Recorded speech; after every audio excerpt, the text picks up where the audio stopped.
Triple Whistle, the only podcast that talks about Genoa Cricket and Football Club in English. Powered by Genuani Siresta, our guests every week will comment the game performances, players, ratings, tops and flops, here at Triple Whistle. Welcome to Triple Whistle, the podcast that talks about Genoa Cricket and Football Club in English. My name is Tobia Salvai. I'm speaking to you from Edinburgh. Today with me, I got Michele, speaking from London, a very devoted member of the Genoa Club UK. Hi, Michele. How are you? Hi, Tobia. I'm very well, my friend. And you? Oh, good. Just as I was saying to you earlier on, offline or off-air as the process, pretty tired by this Fringe Festival happening in Edinburgh right now, but it's almost over, so I just have to hold on for a bit longer. Hold on, mate. Hold on. And I don't know in London, but the weather here is already quite wintry and rainy and wet, so not really. It's today was quite okay. This evening a bit of rain, but next day it should be again a bit of sun. But I will be in Bremen, so. Oh yeah. You travel a lot for work. Yes. Today's topic is Genoa, I think, no? Yeah, no, Genoa Benevento. Genoa, of course. Genoa Benevento, which is the second game that Genoa played in the Serie B season. The first game played in the Luigi Ferraris, finished for 0-0. And played in front of over 21,000 people, so a really big attendance for Serie B. In the previous episode with Luca, we talked about the fans and the fact that the seasonal ticket campaign is going great with over 19,000 seasonal tickets sold. So really impressive. However, this massive presence and enthusiasm from the fan, unfortunately, didn't help getting the 3 points on this game. If you agree with it, I would like to give you a couple of impressions about the story of the game. Yes, absolutely. And then I'm really curious to hear your opinion about everything. Perfect. Go on. Well, I've seen a very good game played by Genoa. I have to be honest. Maybe not as bright as the game we played with Benevento in Coppa Italia, but I mean, I really struggle to see any weakness in what we did in the first half and in the second half mostly. Yes, a little bit of confusion by the players, mostly in the front. Yes, we didn't manage to score, but overall I've counted something like 12 chances, of which clear 5. I think was a very difficult game for the way it posed. We're gonna have to get used to it, as Benevento really played with 11 men behind the ball for most of the game, wasting a lot of time, going down at the first chance, and we really witnessed a terrible conduction of the game by the referee. There was a clear penalty on Portanova in the first half, not given, actually given and then revoked by VAR for God not what reason. But overall, I have to say we hardly suffered anything from Benevento, a little bit maybe here and then, but I really seen a team strong with clear ideas of what to do, and just that little bit of quality that is still lacking to make us win games like this. What are your thoughts of the game? I agree 100% with you. The game was good. Of course, we had to expect a different game than the one of Coppa Italia of a couple of weeks ago. Benevento really put a huge effort, a huge defensive effort compared to 2 weeks ago. It was a completely different setup of their team. That's why we struggled, especially considering we still don't have that quality player that we are missing, and hopefully we're going to get in the next days. Talking about Aramo, of course. Indeed. We absolutely need it. It's a lack in the in the players that in the team that we on Saturday night was extremely visible. I Otherwise, think it's a matter of mentality as well. probably yes. I was just a bit surprised that Koda was coming a lot towards the midfield to try to get the ball. So a lot of time is spent outside the area. So also that didn't help in scoring or having more chances. I mean, we had a lot of chances. Paleari on the other side, not surprisingly, because he's But a yeah, good keeper. We made quite few good saves.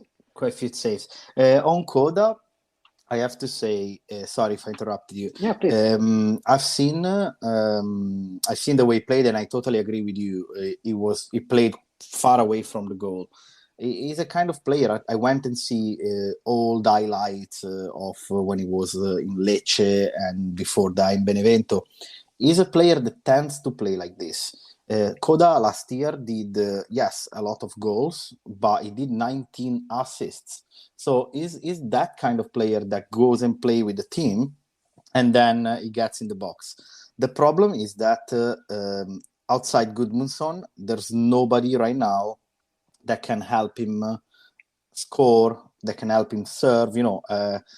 Closing a triangle, giving me a decent pass to score a goal. As you said, hopefully with Aramo we're gonna fix this.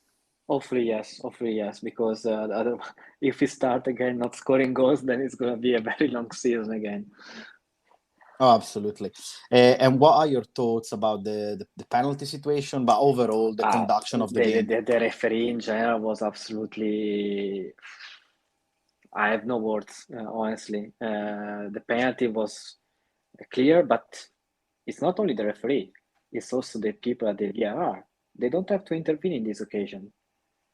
And also, okay, they intervene, but come on, why not? I really hope that also in Italy, referee will be allowed to speak after the game, because they need to give explanations. Because everyone says it's clear penalty, so there must be an explanation, at least an official note from the referee team. I think looking at the VAR images that they shown during the game, they show the ref only the last part of the action, which means that basically you see Portanova kind of diving forward, and they thought that he dived, but in reality, you have to show the full episode. Yeah, in reality, he dived like that to avoid the goalkeeper. Otherwise, he was going to get smashed against him. And yeah, I agree with you. The fall started earlier. They should have shown another frame, but mostly would be great if eventually the refs will start to explain this kind of situation, because it was a bit ridiculous. Exactly, but in general, all the match, the referee was absolutely showing his lack of expertise, and absolutely ridiculous. Yeah, a bit of a showman and a protagonist.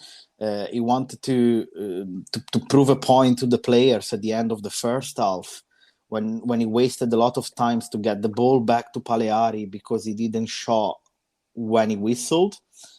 So there's been a shot to clear the box from Paleari. The ref stopped the game, and then Paleari had to repeat the free kick, and immediately, as soon as the ball was in the air, the ref whistled the two whistles to basically mark the end of the first half.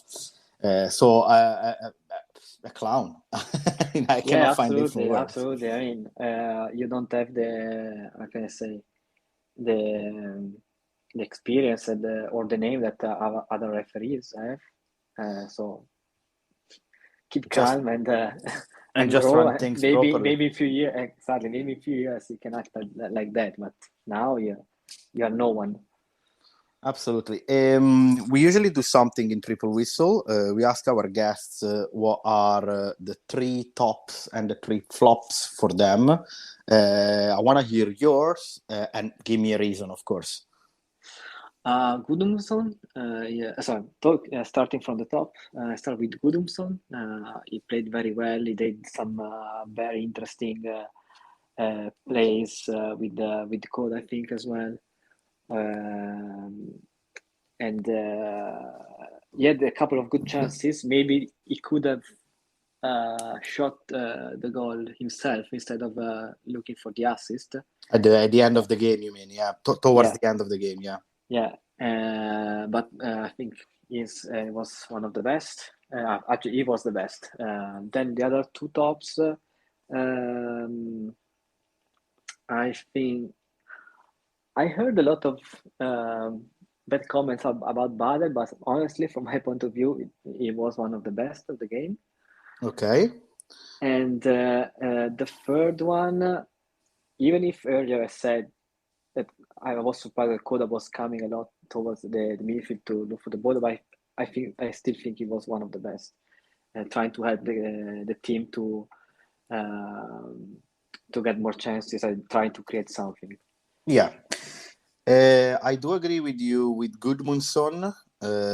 He seems right now the only player in Genoa capable of creating something, dribble, and it's a very skilled player technically. So he's the only one that can actually create some sort of superiority in the box and serve assists to other players.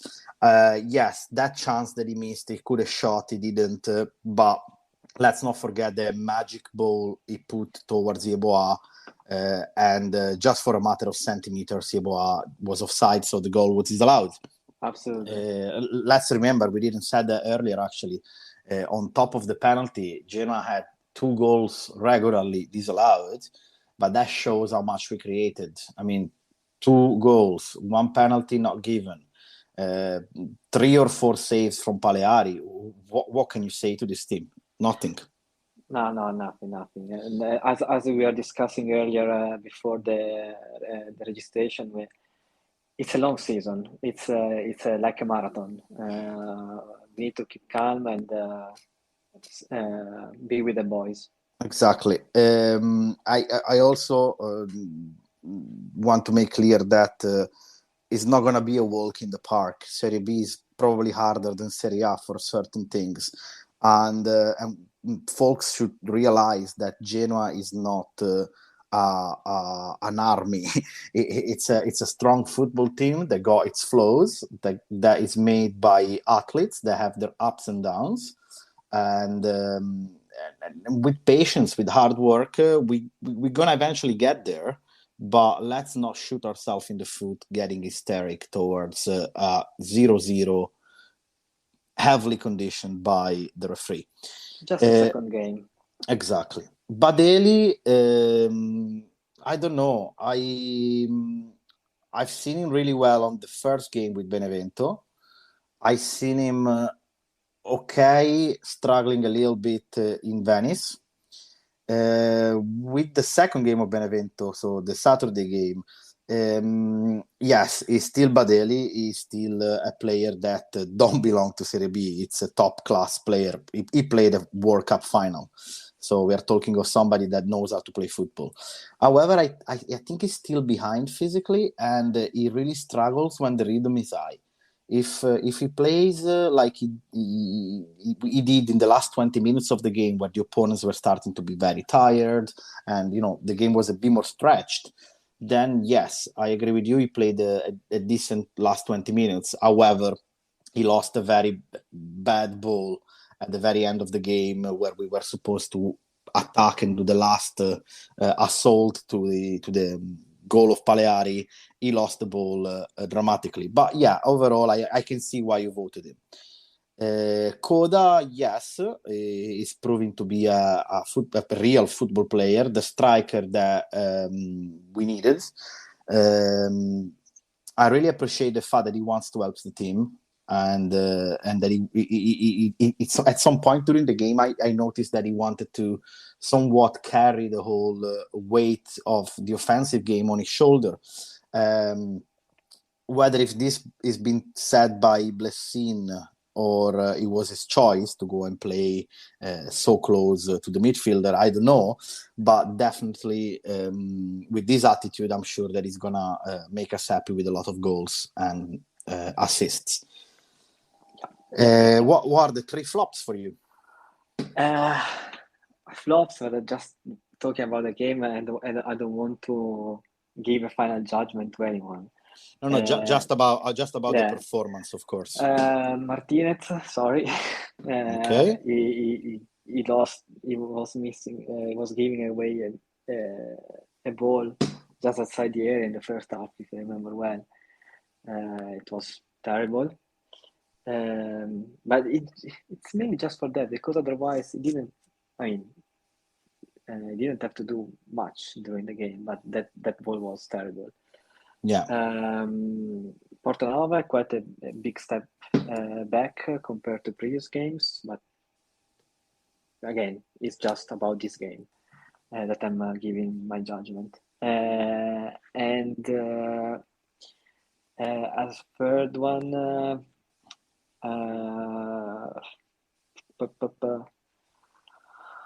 maybe Payats. Okay. I think these 3 didn't. I didn't like them a lot during the last game, but again, no judgment in general. Indeed. Martinez, yes, that mistake that he did passing the ball to the opponents in the second half, almost towards the end of the game as well, could have been really, really, really bad. Benevento, probably the clearest chance they had was that one. Martinez, in order to clear the box, pass the ball to one of the opponent striker right in front of the goal, basically, just outside the box. In that, though, I have to say, yes, Martinez did a mistake, but there's Badeli's fault in that as well, because Badeli wasn't where he was supposed to be. And so I give him a 70% to Martinez and a 30% to Badeli. Okay. Portanova, it's unfortunately not really skilled in terms of techniques.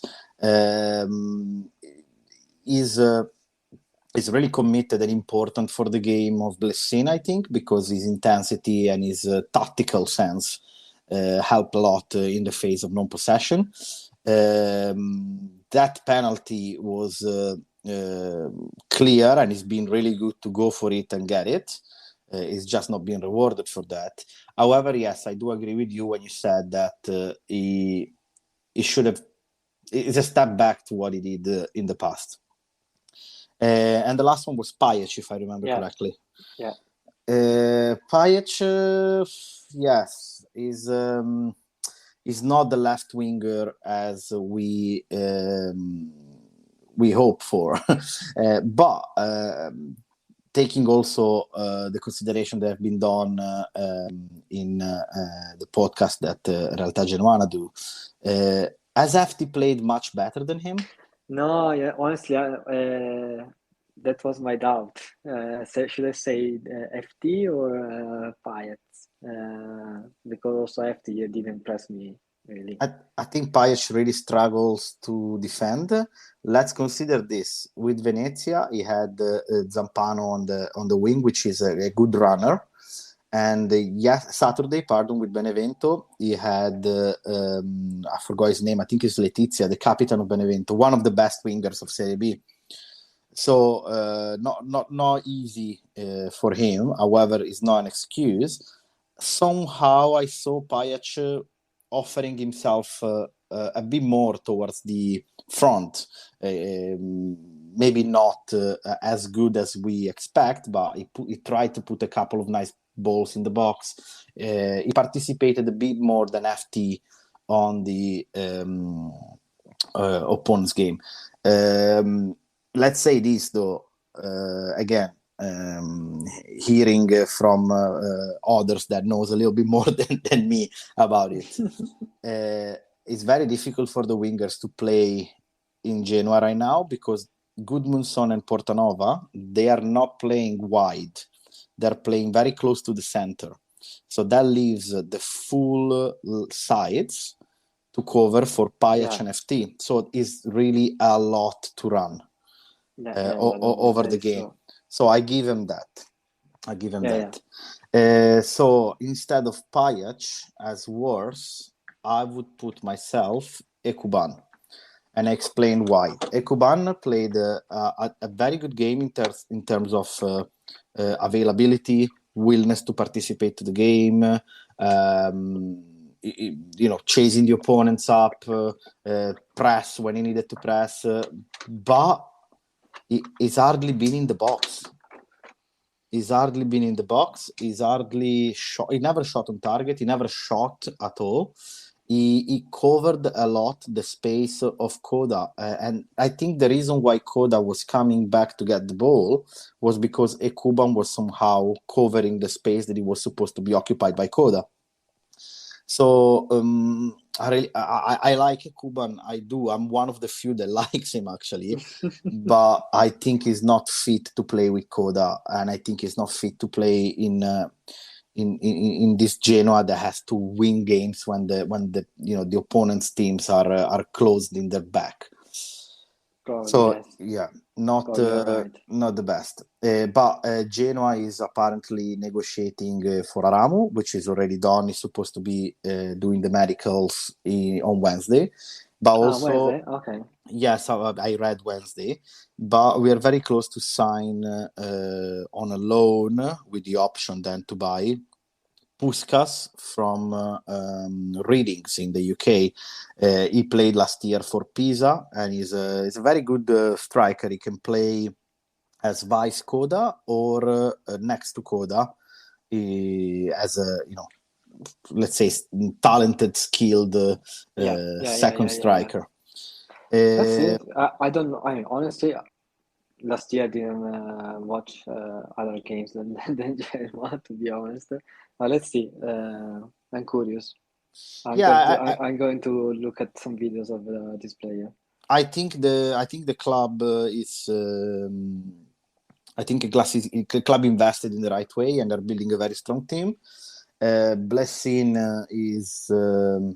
it worked really well. Let's not forget what Genoa was when he got in. It was right after Fiorentina Genoa, the most shameful game of the last 10 years probably. So he did a lot of work. But yes, he got a team to win, and I don't agree with people now that are judging him already, but we cannot expect to win every single game. Yeah, I am sure that the pressure is on him and he feels it, so he knows what to do. Last topic, next game will be with Pisa, away game, Pisa Genoa. Pisa is considered to be a contendant for the playoff or for the direct Serie A. Even though they didn't started well the season yet, they seem to be a little bit behind. They changed a lot. What are your thoughts about the game? Well, for sure, it's not an easy start of the season for Genoa. 3 very difficult games.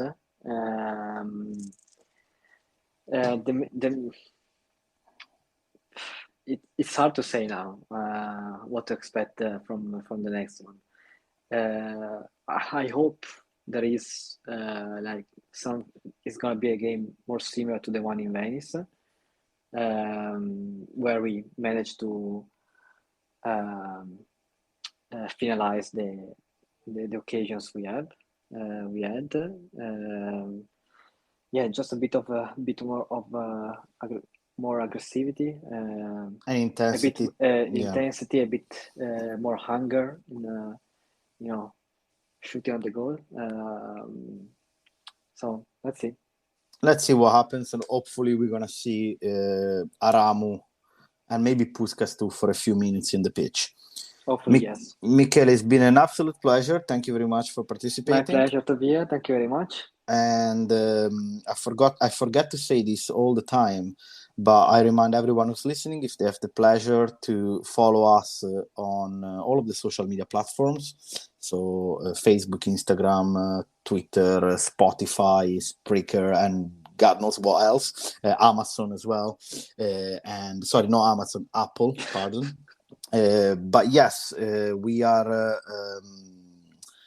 really active every week, and we really would love to hear your feedbacks on the comments as well. Thank you, Michele. Forza Genoa. Thank you, Tobia. Let's speak Forza soon. Genoa. Good night, Yeah. everyone. Bye-bye.